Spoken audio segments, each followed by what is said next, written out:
It's time! Começou a aula. Se cair, gente, me liga, tá? Dá um toque no celular, me liga, porque aí eu já vou sei que caiu, senão eu vou ficar falando aqui igual um tarado aqui. Aqui em Bom Sucesso não, Zona Norte aqui, choveu, a internet fica uma bosta, principalmente onde eu tô. É um cantinho aqui, parece que deve ter uma gaiola de Faraday aqui, sei lá o quê. Tá todo mundo conseguindo ver aqui o PowerPoint, a apresentação? Sim, Everton. Obrigado, jovem Alberto. Então, vamos lá, termometria e transmissão de calor. Obviamente, vocês que trabalham na área de máquinas, né? Deixa eu ver se eu consigo aumentar um pouquinho mais isso aqui. Na área de máquinas, enfim, como um todo, digamos que vocês trabalham ou já viram ou já tiveram a oportunidade de participar da análise de uma patologia advinda de transferência de calor, tá? Como vocês podem ver aí, tem uma, duas, três, quatro, cinco figuras que mostram as possíveis variações e possíveis patologias que a gente tem com relação ao calor, tá? Na primeira tem um trilho de trem.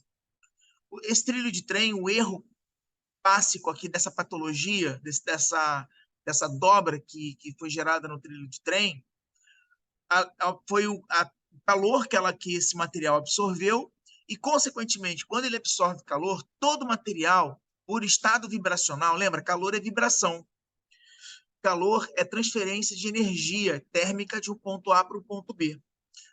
E quando o calor gera vibração, gera aumento de temperatura, tá?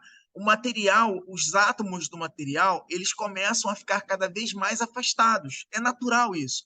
Porque se eu quero manter a integridade física, quero manter o equilíbrio estrutural daquele material, tá? Se eu quero que ele continue sólido e mantendo as características sólidas dele, e a ele é transmitido uma energia térmica através de calor, tá? A tendência na natureza é, vou vibrar. Ok, se eu vibrar, eu vou ter que me afastar dos coleguinhas que estão no meu entorno.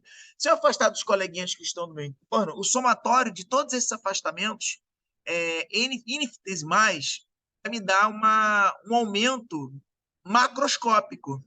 Então, o que aconteceu com esse trilho ali, esse trilho na primeira figura? Eita, vi merda, peraí. Esse trilhozinho aqui na primeira figura,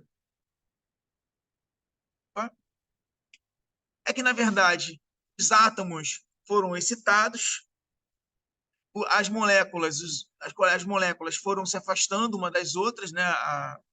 Os átomos foram se afastando uma das outras, porque eles começaram a vibrar mais, e, consequentemente, houve um aumento de dimensão desse trilho.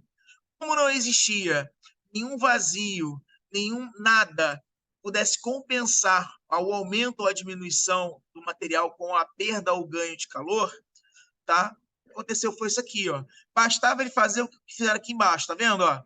Aqui eles estão compensando a dilatação no dia mais quente do ano. Obviamente, o engenheiro ele vai estudar, né, a geodésica do local, ou seja, como é que o Sol se comporta nesse local com relação à sombra, com relação à incidência solar, se está mais próximo do Equador, se está mais longe do Equador, né? E temperatura média ao longo do ano, a temperatura mínima, a temperatura máxima, e a partir desses dados, dessas informações, ele consegue desenvolver uma máquina ou uma estrutura que vai dar a ele a tranquilidade naquele coeficiente que a gente chama de coeficiente de cagaço, todo engenheiro conhece, dar uma tranquilidade no coeficiente de cagaço dele, o material ele não vai dilatar, quebrar, rachar, fraturar, explodir, tá? E outras demandas. Aqui eu tenho uma outra patologia, tá? Você pode olhar assim e dizer assim, isso aqui, professor, é por causa da estrutura, por causa do alicerce, por causa da laje, ou então a parede está úmida, ou então a argamassa, ou a massa que foi feita para o emboço foi uma merda, e aí deu essa rachadura. Não, bebê. Você sabia que boa parte das rachaduras nas casas das pessoas, se você olhar, é exatamente ou no lugar onde tem menos incidência ou no local que tem mais incidência. Ou pior, no local que tem muita sombra um determinado horário do dia e muito sol em outro determinado horário do dia. Então, quando o pedreiro, por exemplo, o cara que vai embolsar uma parede, ele vai embolsar ou ele vai construir aquela estrutura na sombra, tá? O que você tem no final, depois que você termina a construção, é que eu vou ter sempre, quando chegar, como foi tudo feito, né? As dimensões, o prumo, tudo foi feito pensando numa temperatura relativamente mais baixa. Durante o dia, depois de pronto, aquele material ele vai começar a fazer microfissuras, porque ele vai começar a comprimir e dilatar. Comprimir e dilatar, estou falando certo. Comprimir e dilatar. Só que microfissuras, imperceptíveis. Passa um ano, passa 2 anos, e de repente, magicamente, você tem uma rachadura cortando de fora a fora a sua parede, por exemplo, ou às vezes o chão. Isso acontece muito em azulejo também. O azulejo, o cara que vai fazer o rejunte, né, dos azulejos, ele, ao invés de colocar dentro da NBR, dentro das condições que o azulejo determina para ele, o que ele faz? Ele bota na orelhada, fica mais bonito assim. Aí ele bota, no futuro, o azulejo acaba quando recebe muito calor ao longo do ano, ele acaba estourando, explodindo, e o azulejo estoura tudo, e é uma merda. Porque você não tem a capacidade de dilatação da cerâmica, né? Antigamente, o Alberto sabe disso, que o Alberto é velho, já tem quase 60. Então, na época dele, não na minha, na época dele, o piso era colocado com cimento. E o cimento ele quase não dilata, não mais do que o piso. Então, os pisos que eram colocados no chão, por mais que o rejunte fosse um rejunte de quase um dedo de distância entre um e outro, mesmo assim o maldito do piso, depois de uns 2, 3 anos, começava a estourar, quebrar, rachar. Por quê? Eu tenho dois materiais que têm coeficientes de dilatação diferentes, que quando recebem calor, energia, eles vão expandir ou contrair em dimensões diferentes, em quantidades diferentes, em porcentagens diferentes. Ou seja, eu preciso. Foi criado, então, uma argamassa, que é essa argamassa que vocês conhecem, T1, C2, C3, né, que é utilizada para vários locais, com a característica de dilatar na mesma proporção que o piso cerâmico. Aí foi diminuindo consideravelmente esse problema do piso estourado, piso, né? Aquelas casas que tinham piso de vermelhão, né? Que tinha que estar encerando com a enceradeira. O pessoal que os minhos não, os milênios não sabem. Desculpa aí, milênios. Vocês não sabem o que é enceradeira. Isso quando você não era enceradeira do seu próprio irmão ou irmã. Tá? Se você era menorzinho, geralmente você era enceradeira. Tá? Na época era divertido só para quem encerava, não para quem ficava no chão, né? Enfim, servindo de paninho para O encerar. Everton, isso aí não é Traumas, verdade, traumas. não. Na Não, é não. verdade, Não, é não, mete a essa mãe, não, a Alberto. Tu mãe, a fazia mãe isso? enfiava o cacete com a roupa Ah, suja de cera e os dois apanhavam, tá? eu também apanhava pra cacete. Era maneiro.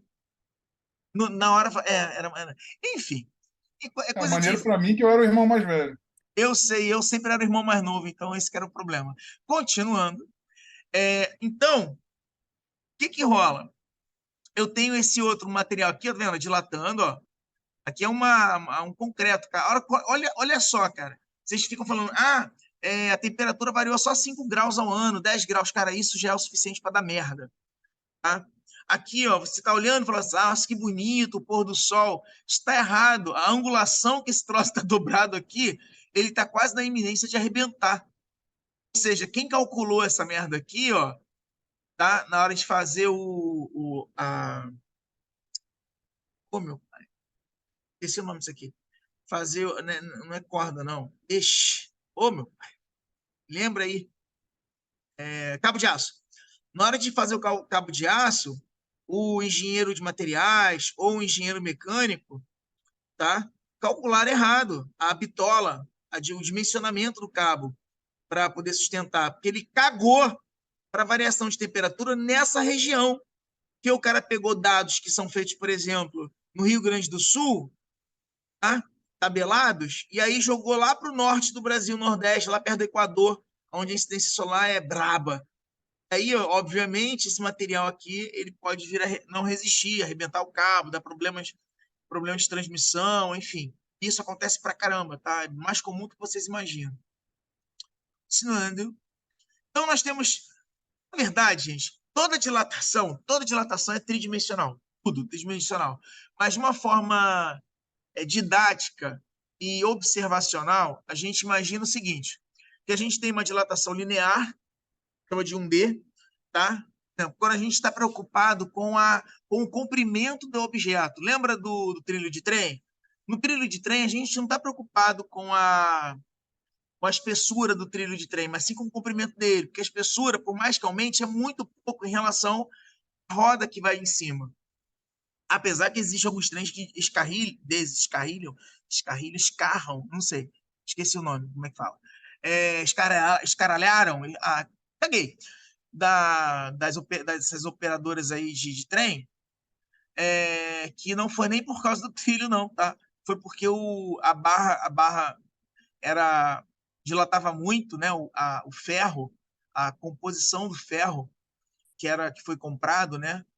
Trilho era uma composição que aquela temperatura no Brasil, no Rio de Janeiro em particular, ela aumentava a dimensão mais do que a roda do trilho poderia cobrir. Então, geralmente, ocorria uma certa tensão na roda do trilho e qualquer curva, por mínima que seja essa curva, ou espaçamento entre um trilho e outro, já gerava descarrilhamento. Ah, eu acertei. Nunca mais eu repito essa palavra. Continuando. Então, tem a dilatação superficial. A dilatação superficial é um aumento em 2D. Aqui ó, já começa a entrar em engenharia mecânica, quando a gente fala de platinblanda, como é que é? Platinganda, como é? Platibanda. Falei certo, é platibanda? Alguém? Alguém tá vivo aí? Tem alguém aí? Menor Olá! ideia. Oi? O Não faço a menor ideia. que é platibanda? Juro que não sei. Eu também não. Continuando. Aí, o que acontece? Eu devo estar falando errado. É plat alguma coisa, tá? Tem no carro. Bota no Google aí, alguém, pelo amor de Deus, platibanda. Senão eu não vou nem dormir. Platinado, Everton. Platinado? Ser platinado também. Cara, acho que é platibanda. Peraí. Nem sei do que você está falando, para te falar a verdade. Não consegui pescar. Platibanda existe. Haha. Platibanda existe. Sabia que existia platibanda? Platibanda não é no carro, não. Foi uma besteira, tá? Ó, é uma moldura ou faixa horizontal na parte superior de uma construção que tem como finalidade esconder o telhado, as calhas e a caixa d'água e outros materiais de construção. Platibanda não tem nada a ver com o que eu estou falando aqui, eu confundi mesmo. Você já está na engenharia civil, cara. É, Totalmente diferente. me ignora. Eu, cacete, eu, inferno. Mas porque eu pensei em platibanda, eu não sei. Platibanda é aquela paradinha que você faz um ressaltozinho para poder esconder o telhado. As casas mais antigas tinham isso. Até tá voltando agora. Mas não é o caso, não. Não era platibanda, não. É plat alguma coisa. É alguma coisa que tem no carro que é superficial, que quando você, por exemplo, o motor do carro está aberto, provavelmente você já não vai encontrar mais, mas antigamente existia. Tem alguns carros que são turbinados que eles deixam boa parte do motor aparente, mas você não pode andar com aquele motor na chuva. Experimenta um dia tirar o capô do motor, depois você andar durante, sei lá, 2 horas com o carro, e aí, de repente, sem capô, claro. E aí você começa a chover lindamente no seu capô, quer dizer, dentro do motor do seu carro. O que vocês acham que vai acontecer? Vai rachar a porra toda, né? Delícia, né? Eu acho que se eu fosse vocês pela ciência, eu testaria. Então, o que acontece? Toda a área superficial do motor que está em contato com a chuva ou com a água, seja lá o que for. Por isso que tem uns malucos, tá, gente, que pede para poder lavar o motor, só que o imbecil esquece de falar pro cara do Lava Jato, ou até ele mesmo, esperar o motor esfriar, tá? Aí o cara vai vender o carro. Eu já vi isso acontecer, foi muito maneiro. É, foi vender o carro, aí quis lavar o motor, né? Vai ficar bonito, o cara olhar assim, para quem for olhar, fala, caraca, bem cuidado, né? O maluco parou no posto de gasolina, falou assim, pô, lava o carro aí. Ah, mas lava o motor, tá? O, porra, o cara foi lá. Primeira coisa que o cara foi fazer não foi nem lavar o carro, primeiro foi lavar o motor. Foi lindo. Tec, tec, tec, tec, tec, barulhinho assim, bonitinho, fininho, pequenininho. Parecia até Só instalando direto. isso, delícia. Aí o cara terminou de lavar o carro e aí o carro não pegava. O carro não pegava, o carro não pegava. O que que o cara aconteceu? O cara teve que retificar todo o motor. Gastou uns 8 ou 9 mil reais aí nessa brincadeira. Foi a Pô, e lavagem de dá para carro mais cara retificar, da vida cara? dele. Oi? E dá para retificar quando ele racha assim? Cara, eu não sei qual a temperatura que a água tava e como é que o tempo, ou talvez deu tempo suficiente para não fuder direto o motor, entendeu? Só a parte superficial, a parte que não entra em contato direto com os pistões, entendeu? Ah, tá. E o problema são as problema que o motor é feito exatamente para ser protegido, até mesmo por variações de temperatura. O engenheiro mecânico que trabalha no motor, ele faz um sistema de isolamento entre o motor. Geralmente o sistema de isolamento é de plástico, que é um bom isolante. Você vai ver que geralmente o motor ou as estruturas que aquecem muito, elas são feitas de plástico ou então elas são protegidas por plástico exatamente quando ocorre o contato da água, tá? Por algum motivo, aquilo ali não é transferido termicamente para o motor. Mas, mas em alguns casos, em carros mais antigos, nem todos tinham essa proteção de plástico. O pessoal olha assim, pô, essa porra de plástico quer fazer de metal, pô, o povo não quer gastar dinheiro fazendo um negócio maneiro, entendeu? Mas, na verdade, o engenheiro mecânico que trabalhou, feito um corno para poder pensar nisso, para poder você não fuder com seu carro, ele botou exatamente aquela estrutura ali para poder te proteger. Então, provavelmente, esse maluco, ele teve sorte, né, que parte do motor dele, mesmo sendo antigo, estava com algum tipo de proteção térmica, e aí ele conseguiu. Porque o problema todo, quando é superficial, é que você tem, por exemplo, os parafusos, né, os parafusos, rebite, o que tiver muito quente, os parafusos geralmente quebram, a estrutura pode soltar literalmente, né? Ficar solta dentro do, ficar batendo, você tá andando,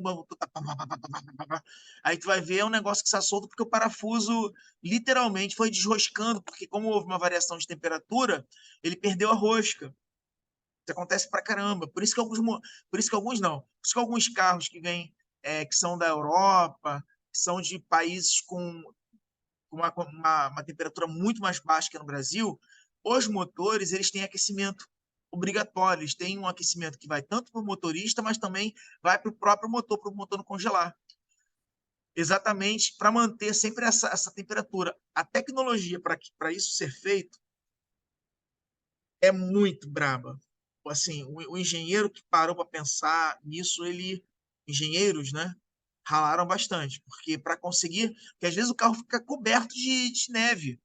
O motor, obviamente, a gasolina, o combustível, não chega a congelar, mas a temperatura de fulgor do combustível diminui. Ou seja, você precisa de muito mais energia para poder fazer a queima, do combustível para conseguir fazer com que o motor comece a mexer, para conseguir aquecer o motor. E ainda tem que ter um controle térmico lá dentro para que quando o motor for desligado, não seja esfrie rapidamente, porque lembra? Neve pra cacete. E aí o motor tem que ir esfriando aos pouquinhos para poder conseguir não ter essa problema de trinca, micro trinca, é, craquelar, né? Craquelar determinados tipos de componentes dentro do motor, até o próprio fio em si, quando o fio é resfriado a uma temperatura muito baixa e aquecido uma temperatura e aquecido e é esfriado isso várias vezes, ele craquela, ele fica poroso, ele fica desmanchando. Isso acontece muito. Everton, Oi?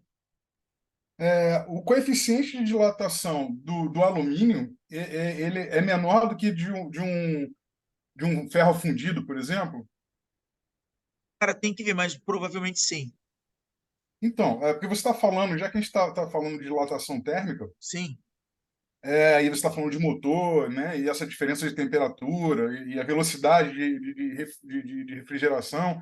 Enfim, esses motores mais novos, eles são, em sua grande maioria, eles são fabricados hoje em alumínio. Ou eu estou sim, enganado? sim, sim. Muitos motores são Então, feitos de alumínio, somente da Honda. então isso tudo que você está falando também atinge a esse tipo de tecnologia? Sim, exatamente para isso. Esse é um dos objetivos. Quanto, o que Deles serem acontece? fabricados em alumínio, é isso? Se eu tenho um material, meu material, quanto menos ele dilatar, ou comprimindo, ou aumentando de tamanho, quanto menos ele fizer isso, em um ambiente com uma variação muito grande de temperatura, melhor esse material para trabalhar, para trabalhos de esforços mecânicos, entendeu? Que é o motor. O motor é um esforço mecânico, entendeu? Então, por isso o Entendi. alumínio, entendeu? Sim, mas nesse caso, você está falando assim, motores da Honda e tal. Nós tínhamos antigamente, hoje nem tanto, mas antigamente um problema muito sério, né, que nós tínhamos aí com muita frequência, eram os carros que eram importados, quando eles vinham da Europa, quando eles vinham lá Sim, da América do Norte para cá, essa diferença de temperatura era crucial, né? ferrava Assim, com você o tinha que ferrava. fazer. Exatamente. Ou as montadoras faziam alterações na linha de montagem, né? Sim, Antes de mandar, antes de exportar para o Brasil, digamos assim. E só que esses carros que quando não passavam por esses tratamentos, quando chegavam aqui sofriam. Os proprietários eles tinham uma despesa sim. muito alta. Um gasto absurdo, sim, claro. É natural que isso aconteça. Mas hoje em dia isso ainda acontece, ainda ocorre, ou os mesmos carros que são fabricados lá Não, por causa já das leis em de alumínio. importação. Não, porque agora muita barreira comercial com relação às leis de importação. Eu Não, acho não, muito esquece improvável. essa questão comercial. Estou me referindo Aham, mesmo a essa questão toda mecânica, né? Exatamente sobre o que nós estamos falando, da sim, dilatação. sim. Se eu importo um carro, tá, diretamente lá de fora, e sem ele passar por nenhuma modificação, nenhuma alteração, quando ele chega aqui no Brasil, ele hoje, por ser fabricado, o motor, vamos falar do motor, Aham. em 100% em alumínio, ele não sofre essa diferença de temperatura tão grande, ou seja, ele não é Então, diretamente afetado. na parte de engenharia de materiais, que é o que o engenheiro mecânico geralmente se envolve bastante, Hum. a composição do alumínio Moura. A pergunta é: a composição do alumínio que ele é utilizado de repente na Europa é muito mais barata por causa da questão da variação de mais para o frio do que mais para o calor do que no Brasil. Então, Ah, não, tá. o que vale para um lugar muito frio não necessariamente vai valer, mesmo sendo o mesmo material como material base, né, para um local quente. Então, assim, a O tratamento composição térmico, né? Ele é é, feito de uma maneira diferente para lá. exatamente. Por exemplo, qual é a quantidade de cobre, qual é a quantidade de zircônia, Sim, cromo, sim, qual é a quantidade de nióbio que é colocado nesse material, que ele tem entendi, as características que podem ser aceitas tanto na Europa quanto no Brasil. Fazer isso, cara, é muito difícil. entendi. Você tem um carro que vai atender a qualquer lugar do planeta, cara, é o santo graal das concessionárias. Porque você imagina a quantidade absurda de dinheiro que eles vão economizar fazendo um carro único, ou seja, um motor único que pode ser vendido em qualquer lugar, no deserto, no Saara, a Antártida. Sim, Entendeu? sim. Seria maravilhoso, mas não é o caso hoje. Tá, Entendeu? entendi. Saindo um pouco de superficial e indo para volumétrico. É, no caso do volumétrico, a gente pode pensar não é alto forno, não. Sai em. Tem alguém me ligando. Que inferno. Caiu, não. Então, o que acontece? Sai em. Não, alto forno é uma coisa tridimensional que seria interessante para a gente entender. Dentro da área de engenharia mecânica. Eu acho que até. Peraí.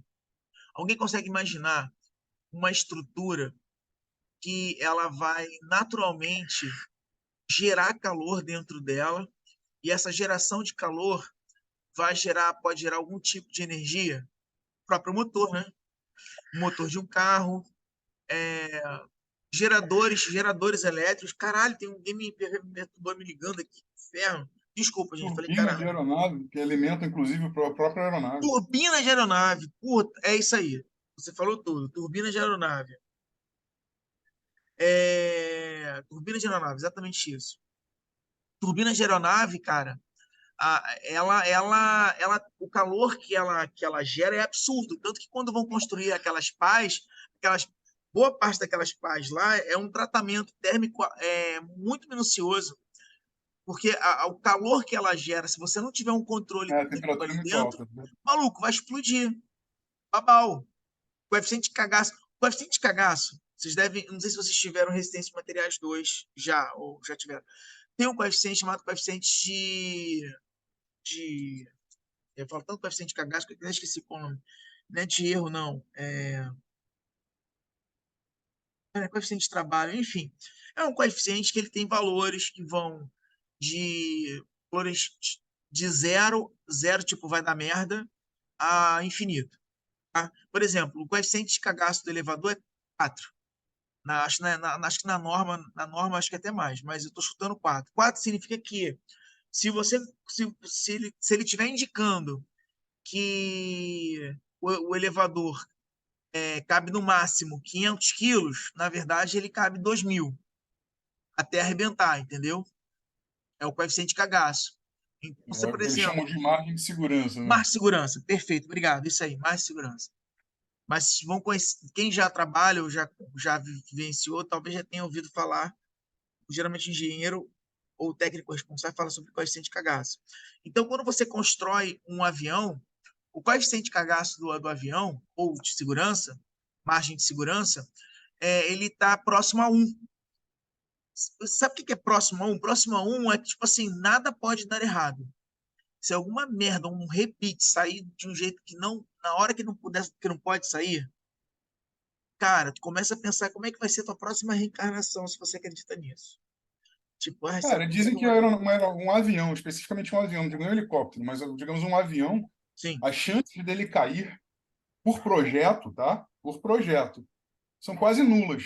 E se um avião sim, cai, é porque alguém fez claro. merda. Alguém O fez... que acontece? O cara que faz o projeto do avião, ele pensa o seguinte: ele pensa na aerodinâmica do avião, no fenômeno de transporte, no como o ar vai passar por esse avião, como o rebite é colocado, ele é todo rebitado, qual é a distância entre cada rebite, entendeu? Só que o coeficiente, o que deveria ser colocado nesse avião para ter uma segurança maior, digamos assim, por exemplo, poderia ser o dobro.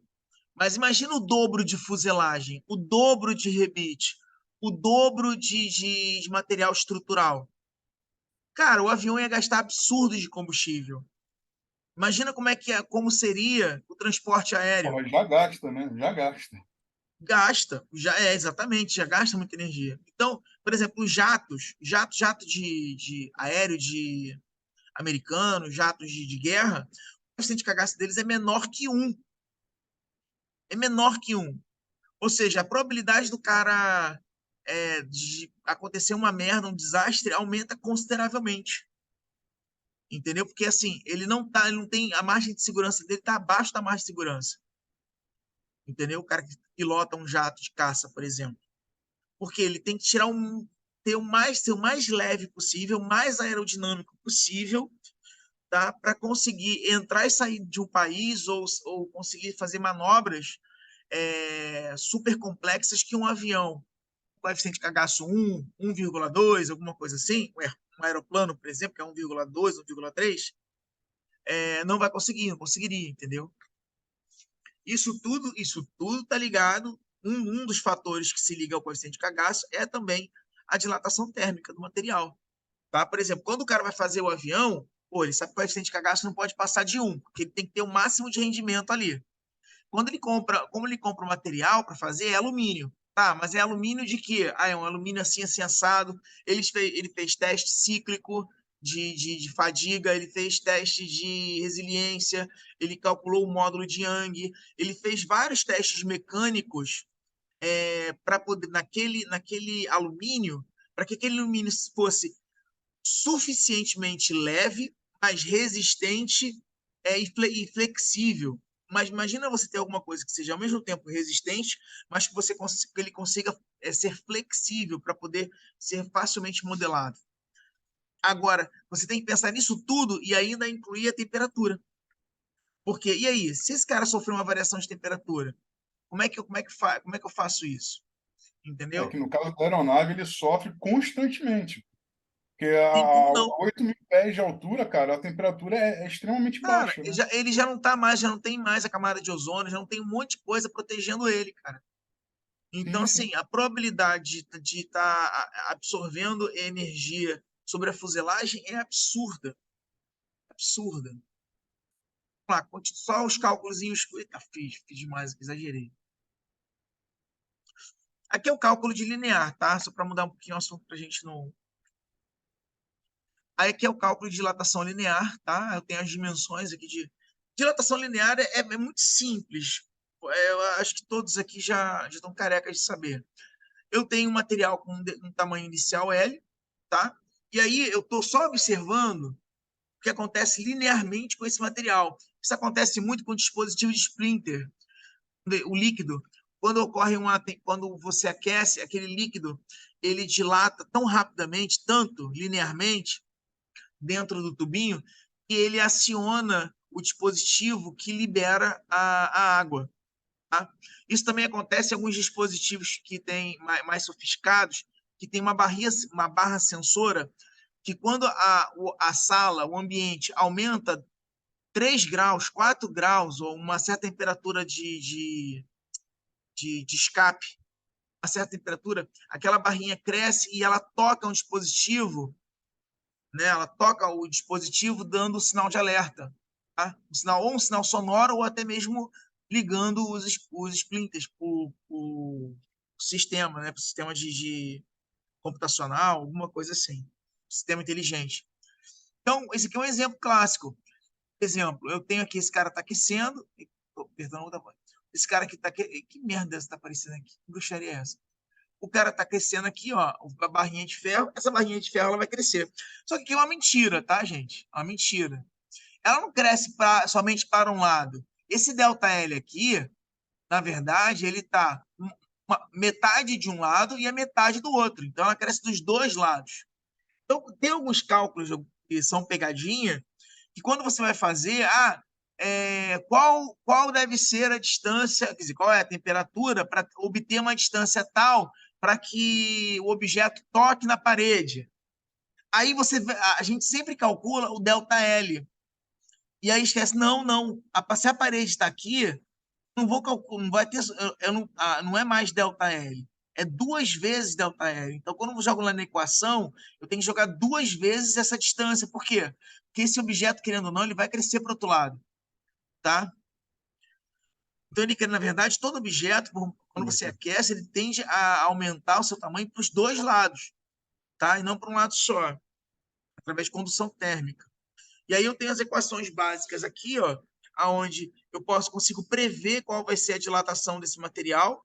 Lembrando que esse ΔL aqui, ó, ele é um ΔL1 do lado de cá e um ΔL2 do outro lado. Eles se somam, tá? Aqui é um desenho só, um desenho esquematizado, mas não é bem assim, não. Estava repetindo aí. Então, ΔL é igual a L0 vezes alfa vezes ΔT. L0 é o comprimento inicial, alfa é o coeficiente de dilatação vezes ΔT. Aí ele só faz um algebrismo aqui, tá? Como eu sei que ΔL é L final menos L inicial, aí o que ele faz? Ele pega esse ΔL aqui, ó, do cantinho superior, onde está essa setinha azul, ele pega esse ΔL aqui tá aqui, ele isola. Quando ele isola, tá? Substitui. Coloca aqui, isso aqui. Aí coloca aqui, aí some, tá vendo? Ó, ΔL. Ó. ΔL é L menos L final. Aí no lugar do delta L, bota L menos L final, joga para o outro lado, e aí, algebrismo, no final você vai ter L0 vezes, abre parênteses, 1 mais alfa delta T. Tá? É algebrismo. Isso aqui é meio redundante quando a gente for fazer continha, a gente provavelmente vai ver isso. Aqui é uma forma de arrumar para poder encontrar o coeficiente de dilatação, também é álgebra, tá? Não tem muito fora do contexto. O coeficiente de dilatação ele é o inverso da temperatura, a unidade dele, né? Chamado grau Celsius recíproco. Então, o coeficiente de dilatação, tanto linear quanto superficial, quanto volumétrico. Tá? Os três são grau Celsius recíproco. Ou, nesse caso, Celsius elevado a menos 1.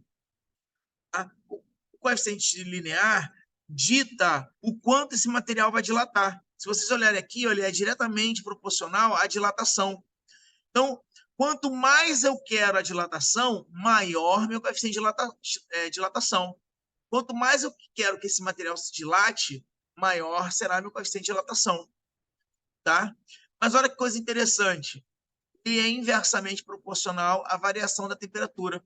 Quanto menor a variação da temperatura, menor for a variação da temperatura, maior será meu coeficiente de dilatação. Quanto maior minha variação de temperatura, menor será meu coeficiente de dilatação. Está dizendo aqui que se eu preciso variar muito a temperatura para conseguir dilatar isso aqui, então esse cara aqui deve ser muito pequeno. Fazendo uma tradução da equação.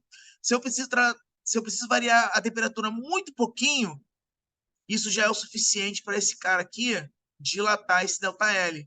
Ou seja, esse cara aqui é muito maior.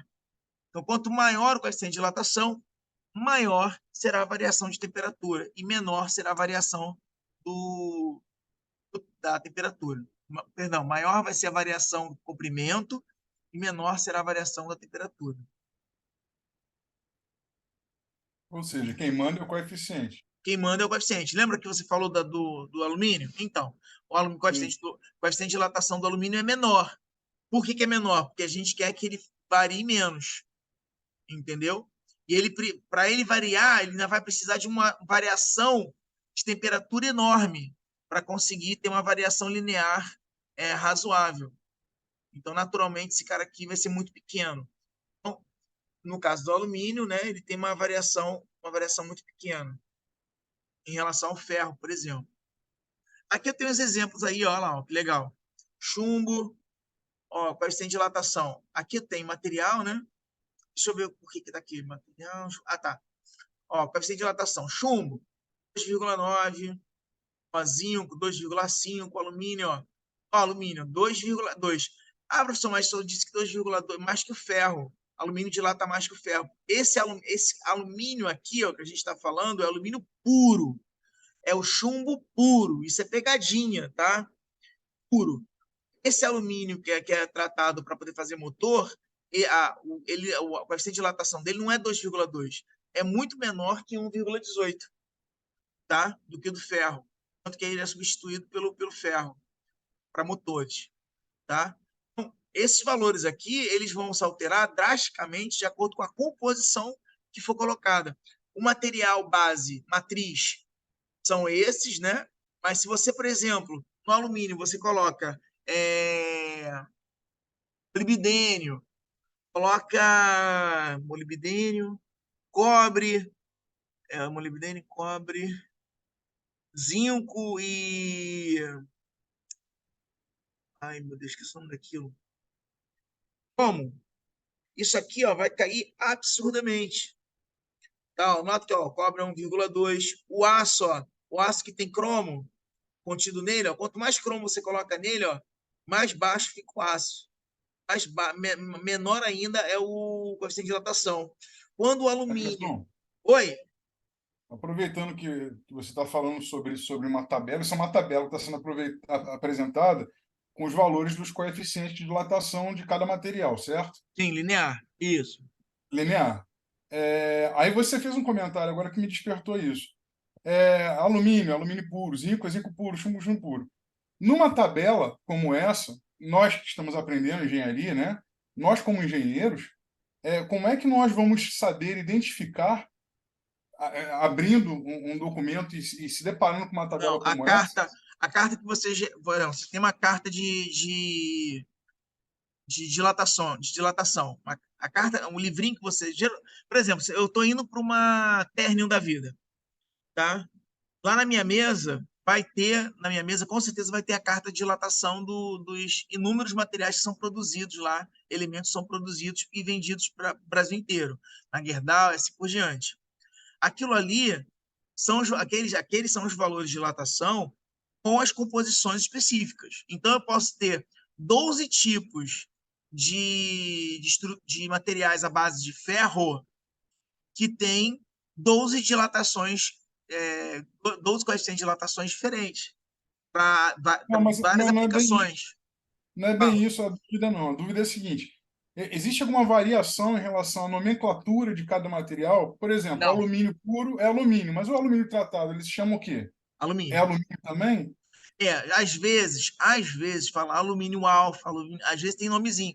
Como é muito comum na área da indústria, aí eles falam alumínio alfa, alumínio beta, alumínio gama, entendeu? Alumínio Ah, tá, 2, alumínio entendi. 3. Para Aí indicar a eles dão variação dele. isso, aí é onde estão as variações que estão diretamente ligadas às composições. Tá? Tá, valeu. Mas toda vez que você vê uma tabela dessa e não tiver variação, é porque é puro. Não tem Tá, variação, não tem, tá indicando nada, não nada, tem nenhuma historinha sendo contada antes com relação a eles. Isso aqui é puro, tá? Na beleza. natureza, como eles pegaram a natureza, purificaram, jogaram no laboratório, fizeram teste e encontraram esses coeficientes, entendeu? Show. Olha o Uhum. Pirex. Pirex, só 0,3 é vidro. Olha o vidro comum. Qual é a diferença entre o Pirex e o vidro comum? O Pirex, ele é recozido. É um vidro que passa por recozimento. Então, olha Entendi. só o tratamento térmico no vidro comum, você já fez com que o outro material novo agora fosse para 0,3. Olha o aço. O aço aqui não é aço puro. Isso aqui é uma pegadinha. Isso aqui não é aço puro. Na verdade, é o ferro. Só que a gente chama ele de aço. Por quê? Porque Ah, tem no recozimento. grandes dosagens de cromo e molibdênio. Entendeu? Aí você Mas chama ele você de sabe aço. isso só por conta desse númerozinho aí, 1,2, 1,18? Só olhando esses valores, você já sabe o quanto varia de cada substância dentro desse material? Não, eu Ou preciso da não, tabela. né? Tudo é Ah, tá. empírico, tudo é tabelado. Não existe uma equação formal onde eu possa, de forma não intuitiva, só jogando a equação, encontrar os valores a partir das composições, entendeu? Não Ah, entendi. existe. Não é possível, entendeu? Isso aqui é tudo teste empírico, tudo teste feito em laboratório. Aí o cara vai lá, faz várias vezes, reproduz, vê se está se tá Beleza. em conformidade e manda bala. Show. Aqui, ó. Valeu. A dilatação ocorre em duas dimensões, que é a mesma coisa da dilatação linear, só que agora a gente não está trabalhando mais coeficiente linear, sem superficial. Aqui eu não deixei, tá? Mas eu vou mostrar no segundo. Não é bem isso, tá? O beta não é duas vezes alfa. Eu vou deixar aqui, porque na verdade isso aqui trabalha com log niperiano. Isso aqui, na verdade, é ln de 2 sobre alguma coisa, tá? Aí que forçando o arredondamento pesado vai dar 2A. Beta igual a 2A, mas não é não, tá? Na vida real, quando vocês forem ver, vocês vão ver isso aqui com tabelado. Como eu não vou avançar na parte de cálculo integral com vocês, não é proposta, a gente vai aceitar beta como sendo 2A, alfa. Mas lá no mundo real, caso você vai fazer um mestrado, ou então vai fazer uma matéria específica que vai levantar a questão de temperatura, provavelmente você não vai ver beta igual a 2 alfa, tá? Vai ser beta igual a log niperiano de alguma coisa, que é muito próximo de 2. Aí eles arredondam. Como é um processo muito empírico também, porque os materiais que você utiliza só vem variar. Eu falo assim, vou usar 2% de carbono naquele ferro, mas acaba não sendo 2%, é 1,8, 1,3, 1, sabe, a coisa fica meio fora do. Então, quando você já começa a entrar, quando a gente vai para a prática, você já começa a entrar num ambiente onde você tem um intervalo de segurança, entendeu? De aproximação. Você não tem como ter exatidão, exatidão só no cálculo mesmo. Aí aqui a dilatação volumétrica, tá? Onde tem a variação do volume igual a V0 gama, onde o gama é 3 vezes o alfa. Obviamente, ele vai variar o volume, ou seja, vai sair do inicial e vai aumentar para um valor final. Por exemplo, o motor de um carro, por exemplo. A ideia do motor do carro é que ele use um material. Ó, seria maravilhoso se o motor do carro pudesse usar pirex, né? Vidro, se fosse de vidro, seria maravilhoso. Ou então de ouro. Ó, imagina um motor de carro de ouro. Dilatação, a dilatação dele, pequenininho. Ó. Deixa eu ver um outro material interessante. Platina, que é mais caro que o ouro. O Sim, Sheik Árabe manda fazer um só para ele. exatamente. E se não tiver, jovem? Isso se não tiver. A gente está zoando aqui, mas e se o cara já não tiver? E aqui é a relação entre os três, tá? Entre alfa, beta e gama, que é 1, 2, 1 para 2 para 3. Bom, eu faria esse exercício com vocês, mas eu não vou fazer, não, porque tem alguns colegas que não tiveram acesso, a gente só está com 6 pessoas. A turma é de 20 e pouquinho. 20 e pouquinho, não, quase 30. E aí, não vou dar adiantar, não. Porque aí na semana que vem eu já consigo pegar isso aqui com calma e eu venho destrinchando e relembrando a matéria. Mas se quiser dar um print, apesar que vocês têm isso, eu mandei, tá? Que já está completo, eu mandei para vocês. Essa é a página 88, tá? Se vocês quiserem tentar fazer tal, são exercícios equivalentes à prova, a A2, Bom, tá bom? ele já vem Eu chumbo acho. grosso para dois, né? Bem, Vem chumbo grosso aí para dois. é, vocês foram muito bem. Eu falei, não, mas vocês foram muito bem, não tem porquê. Posso dar uma prova um pouco mais pesada, um pouco mais complexa, entendeu? Sabia que isso ia despertar esse interesse no professor? Imaginei isso. Pô, claro, cara. Porra, olha a felicidade do professor, saber que os alunos foram muito bem. Incrível. Everton, isso só Opa, vai te dar mais trabalho, Everton, corrigir depois. Para, Alberto, você é chato. Deixa eu dar para trabalho. Bom, gente, é isso. Vamos parando por aqui. Acho que já está mais do que suficiente para vocês, é maldade. E a gente vai continuar nas próximas aulas. Tem só mais 40 e pouquinhos slides para passar. Isso aí a gente consegue passar nas próximas 8 semanas que virão.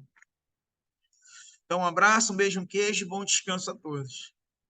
valeu, Para a Everton. Um gravação. abraço aí, bom descanso, meu. Valeu, gente. Valeu. Valeu, Everton. Boa noite. Com Deus. Tchau, tchau. Boa noite.